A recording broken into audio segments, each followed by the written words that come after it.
I've had the benefit of having a little bit of a preview of the event that we're about to broadcast, and I can tell you it has been thoroughly interesting. It has been enlightening, and I hope you enjoy hearing their stories as much as I have.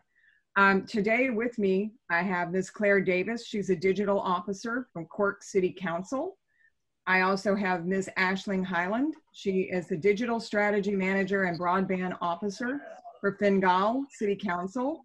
And I have Ms. Paula Fee, City Innovation Program Officer, Belfast City Council. So ladies, we have about 45 minutes together, and we have a lot of information to cover and some great discussion based on what I've heard earlier. So without further ado, Claire, I'm gonna pass it to you and let you start us off. Thanks very much. Firstly, thanks very much for the invitation to be here. We're absolutely thrilled, I suppose, to be representing the All Ireland Smart Cities Forum and our own cities and local authorities in this session. So I suppose just to kick off, what I might do is just give a very brief overview of our All Ireland Smart Cities Forum.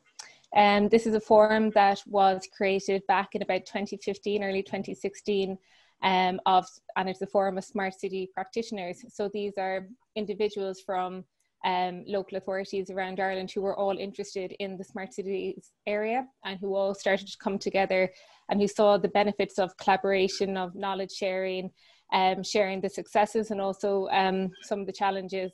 We look at how we can collaborate together to see how we can, I suppose, develop scalable projects, and we also will come together quite a lot in terms of developing joint policy proposals. So the forum now is quite well established. We have 8 cities represented on the forum from all across the island of Ireland, and we have 11 local authorities then represented. The forum is very ably facilitated by Maynooth University as well, who have really worked with the city practitioners from day one to really help us to shape our own smart cities projects in our own cities, but also help us, I suppose, shape the All Ireland Smart Cities Forum and the joint efforts that we're all making to, I suppose, become smarter and more intelligent as cities go. So what I might do is I might hand over to Paula Fee, who's representing Belfast. Thanks, Claire. As Claire mentioned, I'm Paula Fee, City Innovation Programme Officer at Belfast City Council. I joined the City Innovation team last year, and we helped to deliver the Smart Belfast programme in the city. So we look at harnessing innovation technology and data to tackle urban challenges in areas such as healthy living and mobility.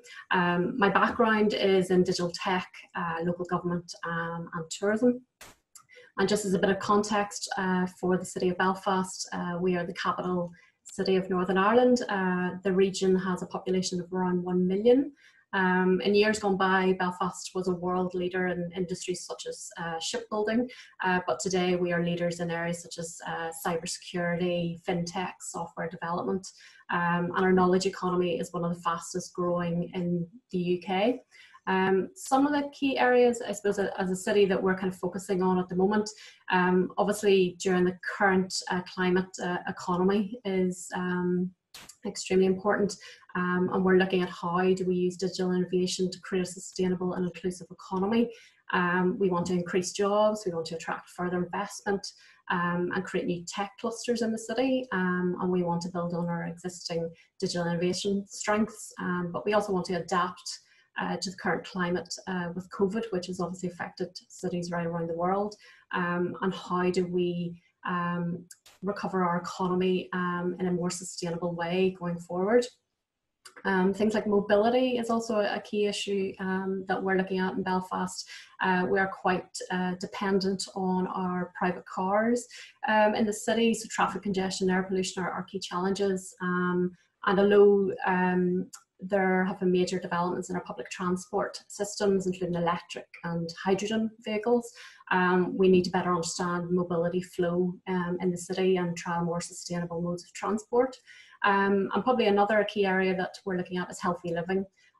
So how can we use innovative technology and data to improve the quality of life of our citizens? So the Smart Belfast programme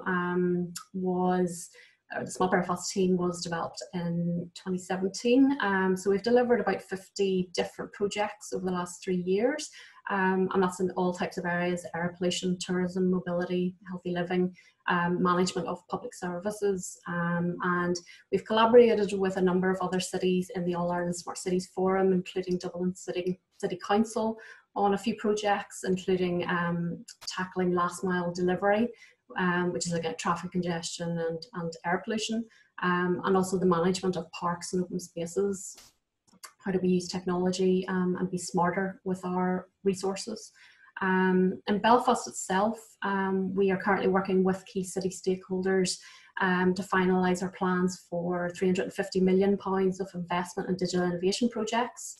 So that includes 5 new research centres of excellence led by our universities, looking at AI, connected health, advanced manufacturing and creative industries, and the delivery of 4 digital projects, which includes the development of the Belfast Smart District and associated challenge funds to support our local businesses to develop, trial and commercialise new innovative products and services to tackle city challenges such as energy and mobility.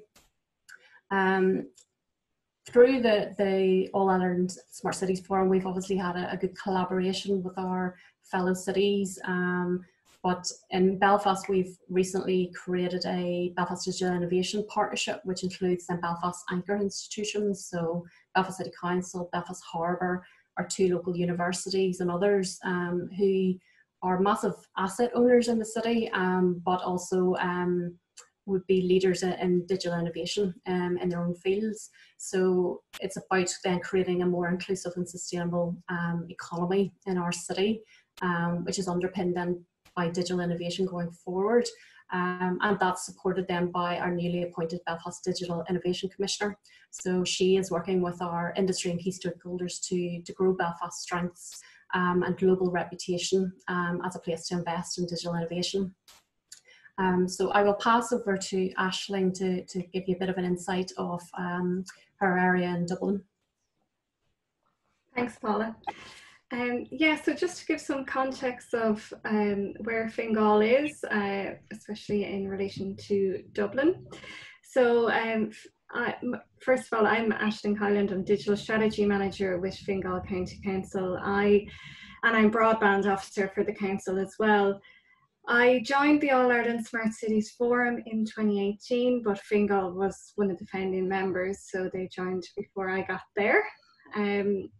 In the context of Dublin, you'll see there on the map, Fingal County Council is in North County Dublin. So the Dublin region is broken up into 4 separate local authorities. And with that, we all collaborate together, especially in the area of smart cities through the initiative called Smart Dublin. So that's an initiative of the 4 Dublin local authorities that engage with smart technology providers and researchers to solve citizen challenges and improve the quality of life of citizens in the Dublin region. So both rural and urban challenges in Dublin cities and counties. And yeah, so just to give some context of Fingal itself, so it was established in 1994 and it's the 3rd largest local authority in the Republic of Ireland. It is the youngest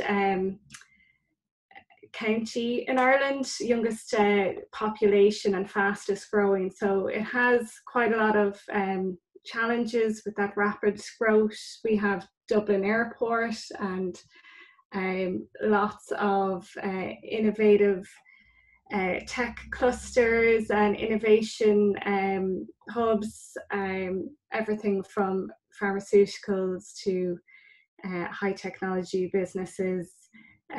Yeah, so it's quite an interesting area in the north of Dublin, and yeah, it's quite got a variety of innovation and we've seen a lot of development now through our smart city initiatives. One area we're focusing on now is the digital strategy. So this year we've launched our digital strategy for Fingal, and it focuses on 4 key pillars: digital infrastructure, so the infrastructure of the county and delivering wide-span infrastructure programs. Another pillar is digital businesses, so how can technology and supports around technology support businesses to innovate, especially during COVID.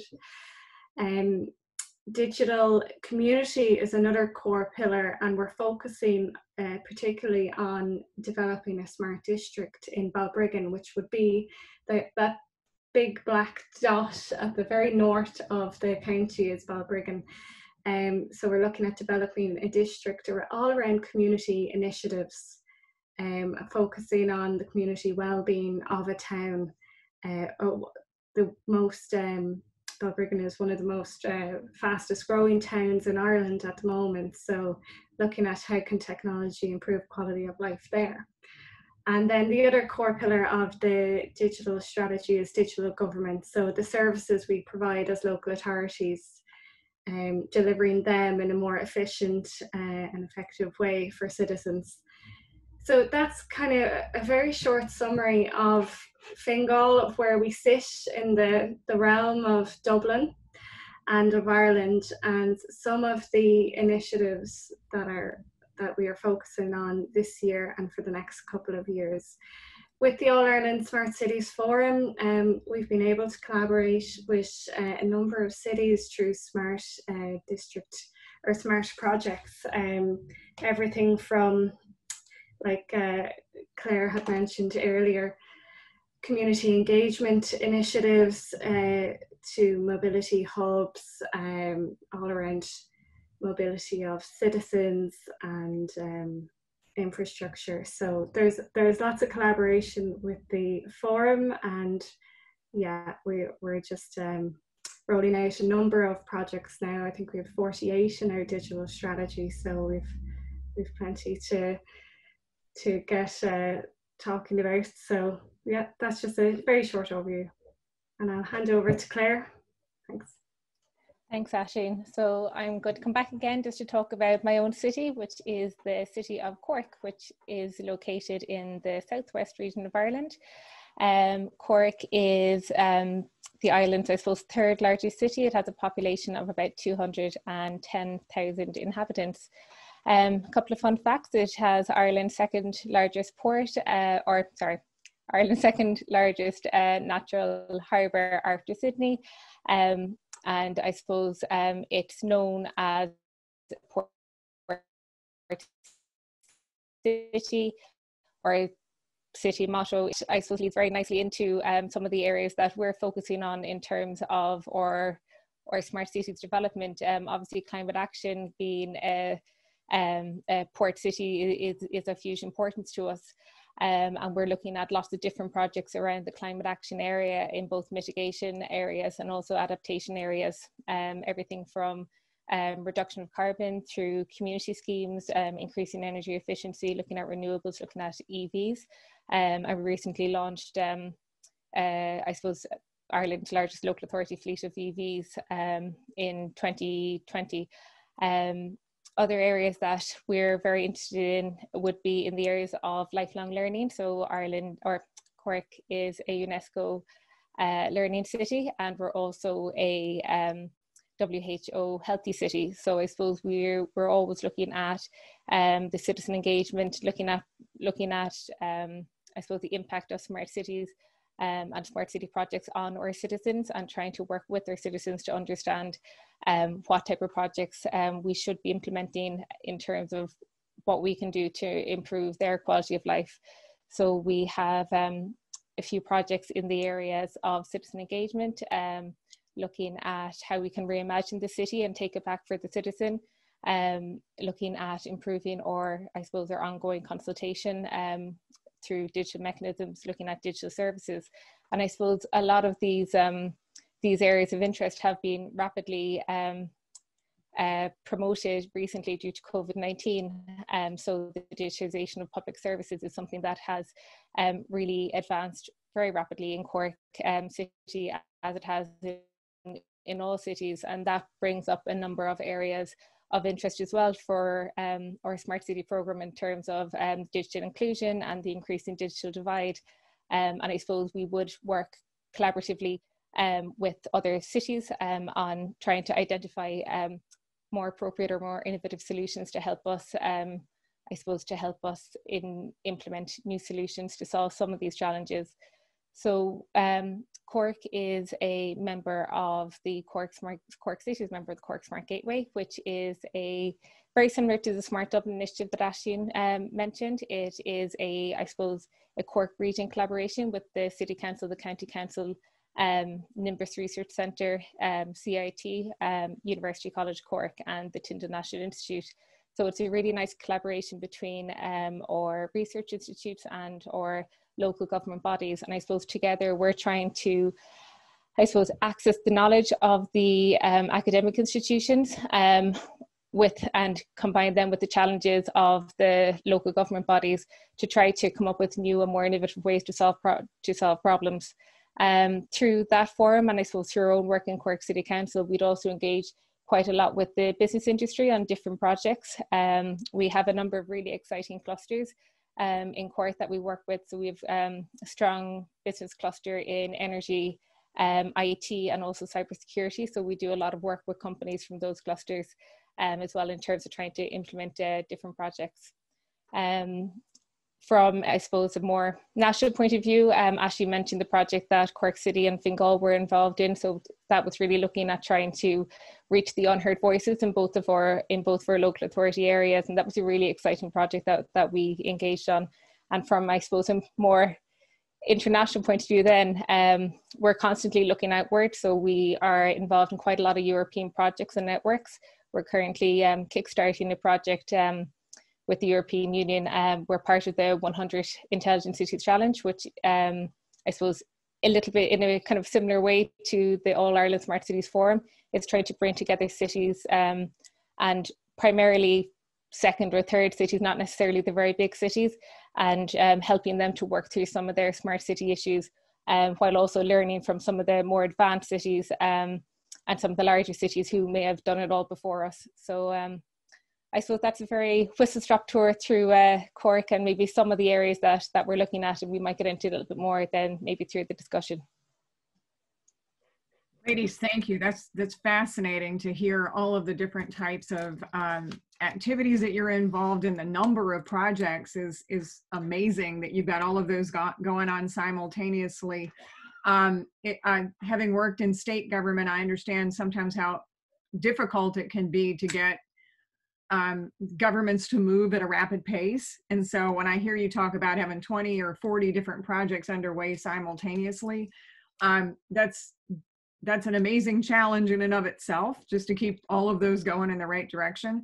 But the one thing that I kept hearing you all talk about was collaboration amongst, within your geographic territories, within your slightly broader, it's almost like a concentric circles, that you have rings of collaboration, and the three of you have obviously collaborated together. It was fun before we got on the official panel to listen to the three of you interact, because despite the fact that you're from very diverse areas in Ireland, you all were chatting as if you had been working with each other 24 hours a day, 7 days a week. And so it's very interesting to me to hear about that. So Paula, let's start with you. Can you talk about how collaborations have helped to move forward in this realm, how the three of you collaborate, and where you see those collaborations going in the future? No particular order, Paula. If either Aisling or anybody hears anything they would like to comment on, please jump in. This is going to be a little bit more free flow than what we did before, but start with you, Paula. Sure. So the forum definitely gives us the ability, obviously, to work closely with the other councils across Ireland. So to give you an example, we worked on 2 different projects with Dublin City Council.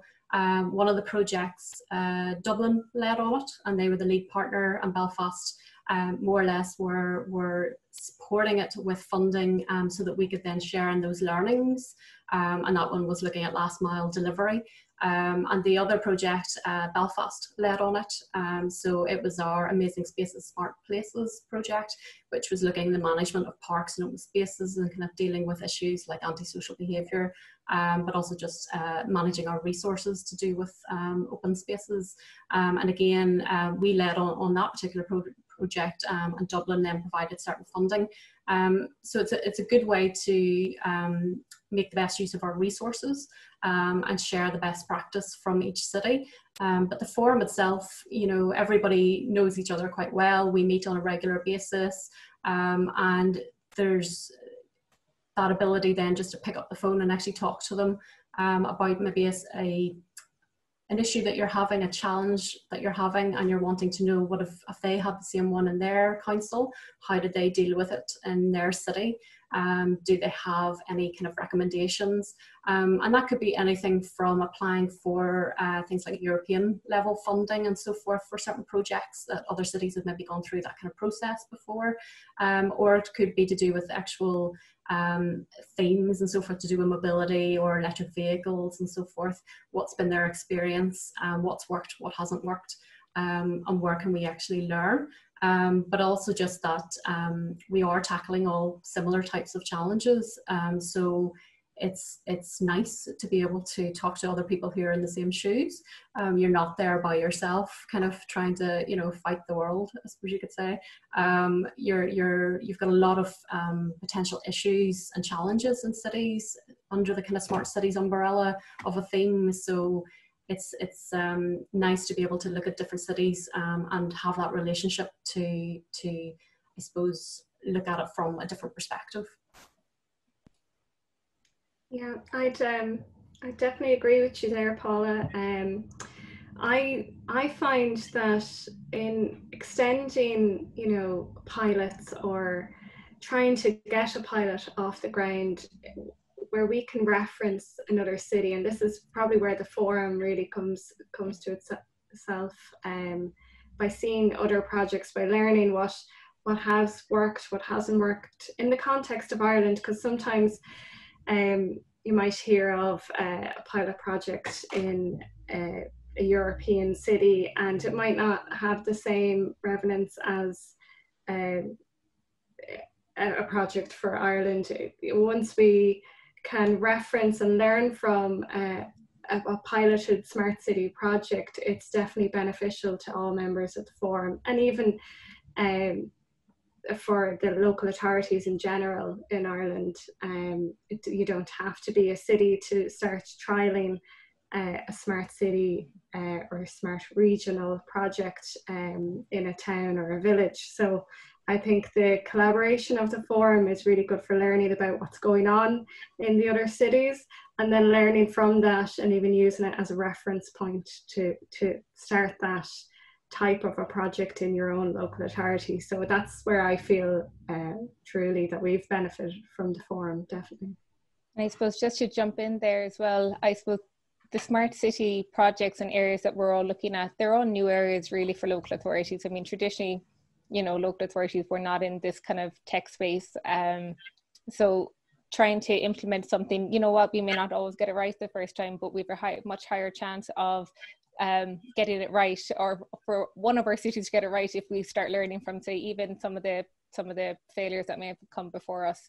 And also, I suppose, I think just to echo what Aisling was saying, it's really easy to point to something that's been successful in a place like Fingal or Belfast and say, well, look, if it's worked there with the same or very similar, you know, structures and policies, and it would probably work here quite well. And I suppose just the last thing as well, definitely, I think we would encourage all areas, towns and villages as well, to start looking at the smart cities area, smart cities projects.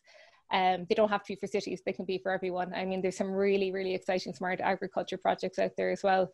And I suppose projects that are being developed because of the rural nature and solving those type of challenges. So I think that there's something in there for everyone. And if you keep looking around, then you'll find something that's probably suitable for your city as well, or area. ladies, building on that, I mean, it's come up a couple of times, and it has been, you know, embedded in every conversation I think that all of us have had for quite a number of months now, and that's COVID-19. You know, many of the projects that you're talking about are digital inclusion, digital government, telemedicine, telehealth, online learning, and being thrust into an environment that has accelerated and changed those conversations more than probably any single event that has ever happened. Somebody mentioned, I think it was Claire, you know, the growing digital divide. Well, we had a digital divide, and when COVID started, it suddenly not only expanded the divide, but it also highlighted the issue in a way I don't think that anybody could have expected. Now that that's happened, how are the priorities and how are the planning sessions that you're doing, how are they changing to adapt to this new online world, given that we still have broadband challenges? But do you think we're going to ever go back, or do you think that you're going to reprioritize and look at your projects a little bit differently now because of the shift that's occurred because of the pandemic? Ashlyn, I'm going to start with you this time. Yeah, well, I was actually only looking at a project that we were looking to commence in the next couple of weeks. So it should have commenced quite earlier in the year, but because of COVID, it was pushed out. But now we've actually had to reimagine it as well. So the project was a smart mobility hub for staff. So looking at electric bikes, electric cars, the area of mobility for staff, and trying to reduce staff bringing in personal vehicles. And with that, you know, we're all working from home now. So, you know, the need for a mobility hub has kind of reduced. So projects like that is quite interesting. Your smart city or smart region projects that you're developing. So now we've looked at that pilot and gone, okay, well, our library service, they're still delivering books to people's houses because we have a cohort, a community who would be cocooning. So there's this service to literally deliver materials to people that are isolated. So can we use the cars in a reimagined way for them? Can we start deploying vehicles to people that are in need in the community, be it to deliver you know, groceries or library resources or community activities. So that's just one project in way we've kind of looked at, okay, this existing project was supposed to be for going to meetings, but we're not going to meetings anymore. So we've had to look at some of our smart city projects and try and adapt them and make them work for the new situation that we're all in. But yeah, I've seen that across the board in other projects, you know, not just that one.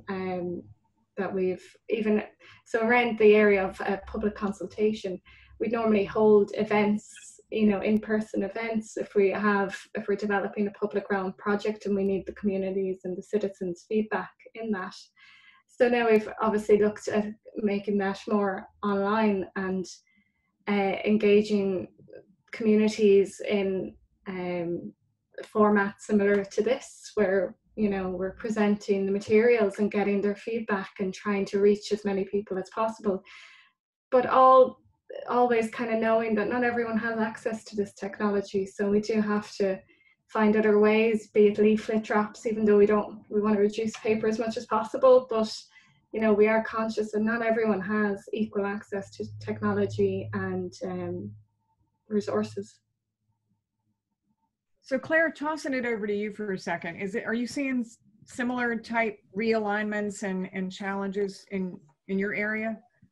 Yeah, definitely. One of the big things that I suppose we've noticed with COVID-19 is just this acceleration in terms of our digital transformation. So, you know, we were always looking at moving services online or providing, you know, an online option, but also an option for the citizen who maybe wasn't confident with IT or didn't want to use a digital service to come into the City Hall and do their business.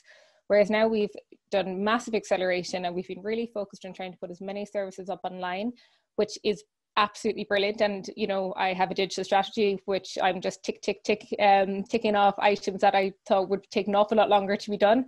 But then on the other hand, we're also seeing the challenges that this is bringing. I mean, we're trying to encourage people to say we would have 10,500 social houses. We're trying to encourage people to pay their rents online. But there's some people out there and they don't want to do that. They don't have the technology, they don't have the knowledge, they don't have the confidence, and they'd rather hold on to their rent and come into the city council and pay it in the same way as they've done for the last 50 years. So this for me, it's a very interesting area. It's an area that's I'm really starting to think about now with our community culture and placemaking department. We're really looking at this element, this whole idea of digital inclusion and this increasing digital divide. We're putting more online. We're trying to encourage people to, you know, participate in consultations and webinars and have their voice heard. But we're straight away, we're missing that cohort of the population that, you know, is unable to do that. And I suppose it's very difficult now. Like, we really are trying to find new ways to reach this population while still maintaining, you know, safety and social distancing. And it is difficult because what we do before is we just, you know, we have really, really great community networks. We go through our community networks, we bring everyone into city council, we'd have workshops, we'd have people that would help them, we'd find volunteers. And I suppose you just have to be so careful about now with COVID-19 being so prevalent, keeping that personal interaction at a minimum, while also trying to help and, you know, enable maybe that proportion of the cohort that aren't currently engaging online, that would like to engage more online, helping them to do so. So look, it is a challenge, and it's something that we're looking at, and I think it's something that we'll probably start addressing across the All Ireland Smart Cities Forum and start throwing out different ideas. One thing that we did during COVID-19 in March, we set up a community response forum very, very quickly, whereby we had about 26 different organisations all involved. We broke the city into 16 different areas. We created a phone line. Now, that's not very high tech. People would ring in, all the information would come through our CRM system. It would all be managed, I suppose, through our own database, helping us measure, manage, ensure that things were done. But the actual tasks then would be delivered out to the volunteers or the organisations involved in each of these 16 areas. So it was using technology in the background, but the delivery of services was still done by trusted volunteers from trusted groups. And I mean, that personal connection can't be lost just because we now can do more online. So Paula, I mean, obviously, based on what I've heard, I'm sure you're facing the same thing. Are you seeing the same type of activities going on, that there's a lot more digital information, things going for the citizens online? In addition to that, what are you seeing in your area, and have your project shifted up as well in this space thanks to COVID? I think definitely we're quite similar to Claire and Aisling. It's all of a sudden COVID has shone a light on digital connectivity, which is always maybe assumed that it's a given, I suppose you could say, but now that everybody is working from home, children are e-learning at home, which obviously puts, you know, especially in more rural areas and so forth, it does shine a light on how important digital connectivity is, and it should be treated like any other utility, water, electricity and so forth. But I think previously it maybe wasn't by everybody, but all of a sudden it has become an essential thing that needs to be put in place so that everybody can do their day-to-day business, I suppose you could say. So that's definitely one, and it's certainly projects that we're looking at in Belfast to do with advanced wireless networks and so forth, and how that supports digital innovation projects in the city. But that type of technology also helps communities maybe that don't have broadband connections in their own home, and they might be reliant on things like public Wi-Fi and so forth to stay connected. So there are knock-on benefits to, if you're looking at digital connectivity in a more kind of industry context to do with businesses and so forth. But you need to consider then communities and how do they stay connected with everything if they do not have digital connectivity in their own homes. So that's definitely one. The other example is things like mobility. I think it was Ashley who mentioned it, that obviously there is a reduction in the number of people using public transport, and more people are then going back to the private car usage. So again, you need to be thinking about the future of, we had put so much effort into trying to get people into public transport. Will the behaviour continue even whenever COVID disappears? Everybody gets back into a way of using the private car.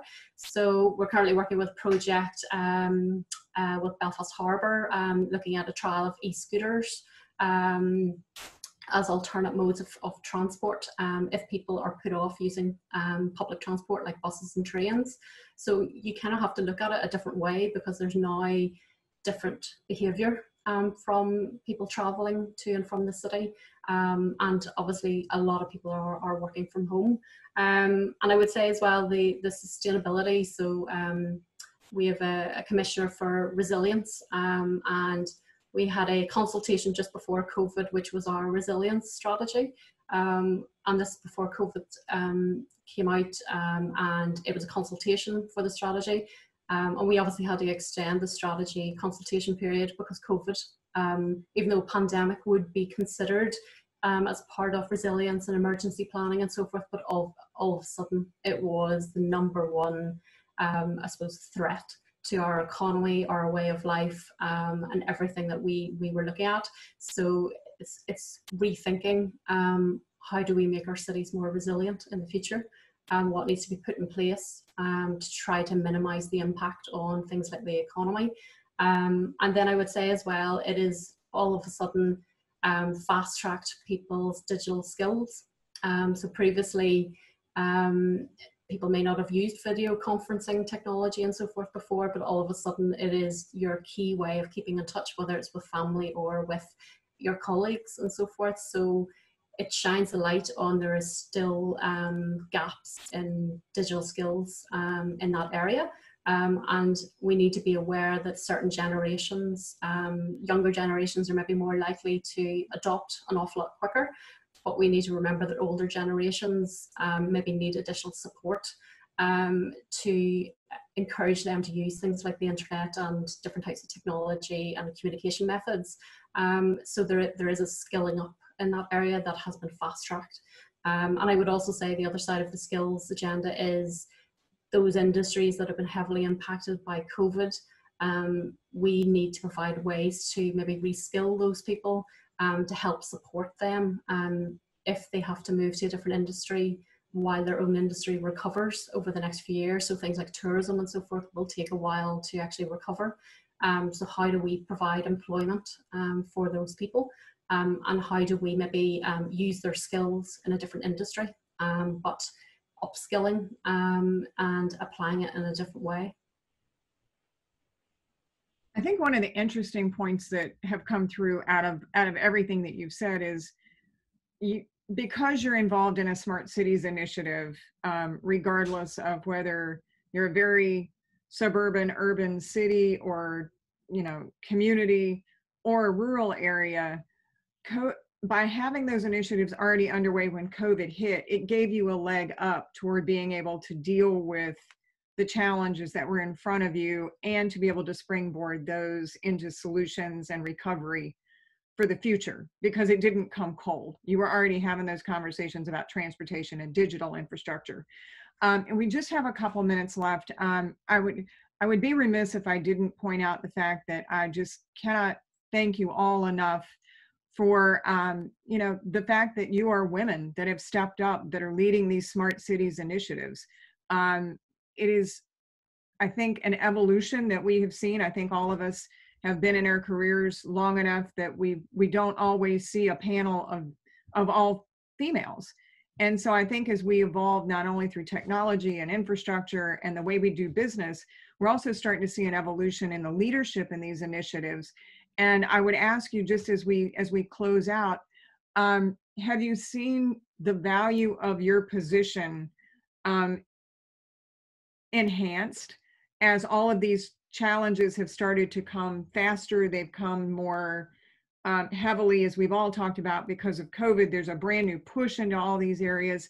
Are you starting to see that the value of what might have been, yes, we have a smart cities initiative, to, oh my gosh, we have this, you're saving, you're giving us a platform, you're moving us forward. And in a way, it's become from a tangential activity to something that's much more centrally viewed as imperative and required, even because of what we've gone through over the last year. Claire, I'm gonna toss it to you first. Are you starting to see where you've kind of moved into a much more prominent role in these conversations because of what's been going on? I definitely think that COVID-19 it's really pushed digital and I suppose to a certain extent then smart cities to have a more central role. I think you actually mentioned it earlier, Karen. I think the most important part of this whole smart cities journey is that it's something that's been worked on for quite a long time. I'm not too sure what it's like in other cities, maybe internationally, but I think in Cork City anyway, and I'd go as far to say probably in most of the other cities, we would have quite small smart cities teams. So generally we'd be working on our smart city initiatives with, say, if it was energy efficiency projects, we might be working with our housing department. If they're smart mobility projects, we'd be working with our transport department. So I suppose from that point of view, there has always been a recognition across a number of key departments that, you know, these smart city projects or the looking at new pilot projects and are a good idea, and they've always been very welcome. I suppose the area that it's really highlighted from a maybe a PR point of view that a smart cities initiative is very valuable is more in the digitization of services and how do we better engage with our citizens. And these are, I suppose, areas that we've always been very, very interested in. And there may be the slightly softer side of smart cities, some of them to a certain extent. And I think those areas have been highlighted now as being absolutely crucial and absolutely key. So there's less talk about, now there's still talk about, you know, we need robust infrastructure, we need connectivity, we need more public Wi-Fi, but there's also, I suppose, an acknowledgement that we need to reimagine our cities for our citizens. We need to look at sustainability and resilience as well, as Paula mentioned. So Paula, how about you? Definitely, I think it's refocused everything and the importance of something like digital innovation to the economy going forward. And it's very much about weaving digital innovation into all aspects of our life. So it's kind of helped to shine a light on the importance of digital innovation with the economy and the potential jobs and investment that can be created from innovating. But then also, if you're thinking about COVID and the pressures on the health service and so forth, can we use innovation to better manage? And that includes everything from data analytics and data science through to actual connected health services.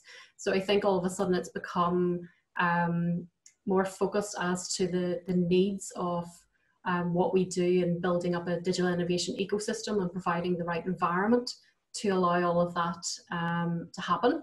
And then at the end of the day, those innovations help services, and at the end of the day, improve the life of our citizens. So I think it's maybe shone a light of how all those things connect and how can we going forward be a more resilient city. Ashlyn, how about you? Yeah, I'd agree definitely with Paula and Claire. COVID has definitely shone a light of how important digital is for local authorities and for communities. Be it a smart city project or a digital service being provided to the community, it's extremely important and has been seen as essential, as an essential service from the local authority perspective. So be it with businesses and trying to get businesses trading online, to, you know, helping people to shop local. There's all sorts of initiatives that digital is driving now in each and every department within local authorities. So I know from our library services, we've had more engagement and more active users on the Borrow Box app, which would be a local authority nationwide app for all local authorities. It's a library, basically the library's online service. And so there's more and more people using this service than ever before. So even more so than people would visit the libraries in person. So it just highlights how important these digital services are, especially when we're cut off from communities and from people within our communities, and accessing free online digital resources is crucially important to communities. The role of smart city coordinators like ourselves, it's definitely highlighted that importance. I know I'm similar to Claire that in Fingal we have quite a small smart region section, but we work with every single department in order to get projects up and running, and that's, I suppose, the vitalness of the role and of the section of digital, of IT, of smart cities. It's just shone a light. COVID has definitely shone a light of how important digital services are for individuals, for people, and even to keep business as usual, you know, to make sure all our staff have the ability to work remotely and deliver these services in a remote capacity. Has been absolutely vital. And I know from us, we've had our digital transformation program, our internal program, that would have been a 2 to 3 year program delivered in 6 months because we've just had to. So it's I think it's definitely shown an importance of digital through every single department that local authorities are involved with. Well, ladies, I regret that we've come to the end of our time together, because this is such a great discussion, and there's so many more questions that I have and would love to learn even more about the initiatives. There is a web link at the bottom of the slide, so I think if you want to learn more, and we will all be connecting on LinkedIn and other social media platforms around this event. But I hope it's certainly not the last time that we all have the opportunity to get on a Zoom call, or eventually actually meet each other face to face, which would be a whole lot of fun. But I want to thank you all for your time. I want to thank the Smart Cities Council for hosting this and for allowing us to have the discussion about how we move forward in a post-COVID environment. But even aside from all of that, these discussions that you've been having have been going on for a long time. And so I wish you all well. Someone earlier in the conversation used the phrase the island of Ireland, which I thought was absolutely wonderful. And it's exciting to hear all of the great things that are going on there, and look forward to future conversations and hearing more about the great projects that you have underway. Thanks very much. Thank you. Thanks.